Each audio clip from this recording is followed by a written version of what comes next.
ये वीडियो केवल शैक्षिक उद्देश्यों के लिए है। नेपाल सरकार, शिक्षा, विज्ञान एवं प्रौद्योगिकी मंत्रालय, पाठ्यक्रम विकास केंद्र, सानोथिमी, भक्तपुर।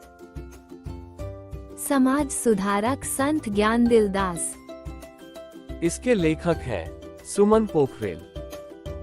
संत ज्ञानदिल दास नेपाल के एक महान संत थे। जैसा कि उनके नाम से ही स्पष्ट है, वे वास्तव में एक ज्ञानी व्यक्ति थे। उनका जन्म विक्रम संवत 1868 लगभग 1811 ईस्वी में इलाम में हुआ था। बचपन में उनका नाम श्री कृष्ण लामिछाने था। वे बचपन से ही अत्यंत बुद्धिमान थे। उस समय पूर्वी नेपाल में जोशमनी संप्रदाय नामक साधु संतों का एक समुदाय सक्रिय था। श्री कृष्ण लामिछाने इस संप्रदाय के विचारों से अत्यधिक प्रभावित हुए और उन्होंने भी संत बनने, ज्ञान प्राप्त करने और समाज सुधारने का संकल्प लिया। हालांकि वे ब्राह्मण परिवार से थे, लेकिन जाति पाति के कट्टर विरोधी थे। उन्होंने गुरुंग जाति के संत श्यामदिल दास से जोशमनी संप्रदाय की दीक्षा ली। इसके बाद वे संत ज्ञानदिल दास के नाम से प्रसिद्ध हुए। उस समय समाज आज की तरह विकसित नहीं था। शिक्षा प्राप्त करने के लिए स्कूल नहीं थे और समाज में उच्च वर्ग के लोगों में जाति अहंकार था। वे पूजा पाठ और धर्म कर्म को अपना निजी अधिकार मानते थे और इसे धन कमाने का साधन बना चुके थे। वे कोई भी अनुचित कार्य करते, लेकिन उसे धर्म के विपरीत नहीं मानते थे।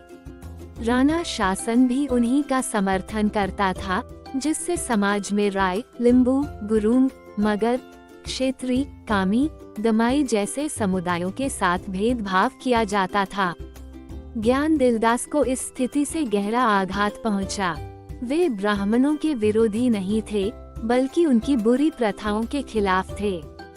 स्वयं एक ब्राह्मण होते हुए भी उन्होंने समाज में व्याप्त घृणा को समाप्त करने और सच्चे धर्म और नैतिकता की नींव स्थापित करने का संकल्प लिया।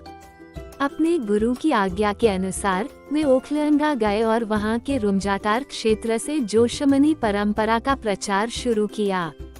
उन्होंने इस परंपरा में सभी जातियों को शामिल किया और सभी को समान सम्मान दिया।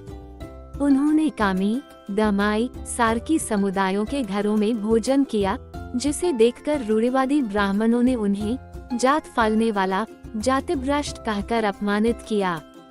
इस पर वे दिन के उजाले में मशाल जलाकर बोले, मेरा जात कहाँ गया? लेकिन कोई भी ब्राह्मण उत्तर नहीं दे सका।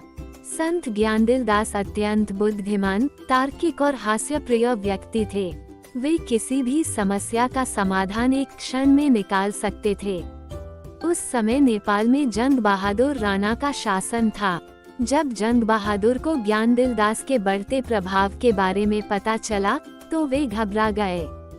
जनता को शिक्षा और नैतिकता का ज्ञान देना जंग बहादुर को पसंद नहीं था, इसलिए उन्होंने ज्ञानदिल दास को गिरफ्तार करने का आदेश दिया। लेकिन जब उन्होंने ज्ञानदिल दास से मुलाकात की, तो उन्हें महसूस हुआ कि वे राजनीति में नहीं, बल्कि समाज सेवा में लगे हुए हैं।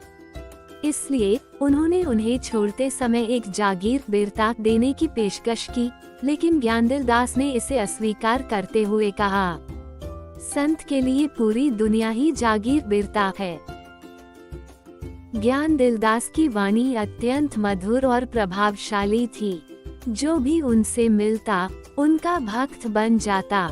जब जंग बहादुर ने उन्हें सम्मानपूर्वक विदा किया, तो उनके साथ एक सैन्य टुकड़ी सांगा अभिका भक्तपुर और काभले पलाचोक की सीमा तक गई।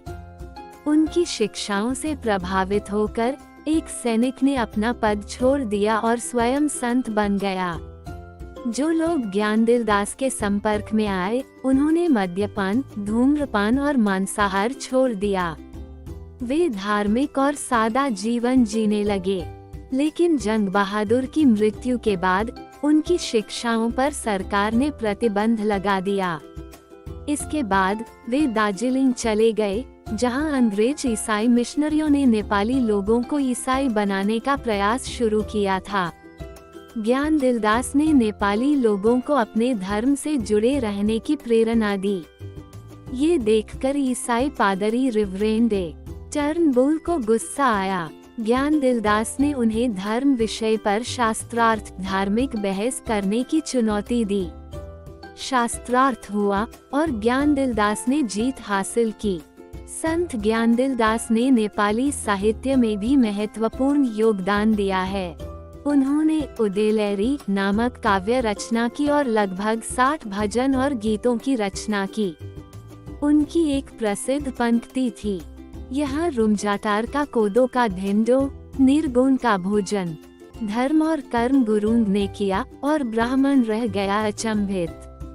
ये गीत अत्यंत लोकप्रिय हुआ। संत ज्ञानदिल दास ने अपने जीवन में सामाजिक जागरूकता और समानता के विचारों का प्रचार किया। वे कहा करते थे, यहाँ हर व्यक्ति को ईश्वर प्राप्त करने का अधिकार है। कोई भी जाति बड़ी या छोटी नहीं है। ईश्वर की दृष्टि में सभी समान हैं। हमें अंधविश्वास और कुरीतियों का विरोध करना चाहिए। शांत, सरल और शुद्ध जीवन जीना चाहिए। सभी को अपने धर्म का पालन ईमानदारी से करना चाहिए। विक्रम संवत 1940 1883 ईस्वी में संत ज्ञानदिल दास का देहांत सिक्किम में हुआ। उनका जीवन आज भी सामाजिक सुधारकों के लिए प्रेरणा का स्रोत है और उनके विचार हमें एक न्यायसंगत और समान समाज की दिशा में मार्गदर्शन देते हैं।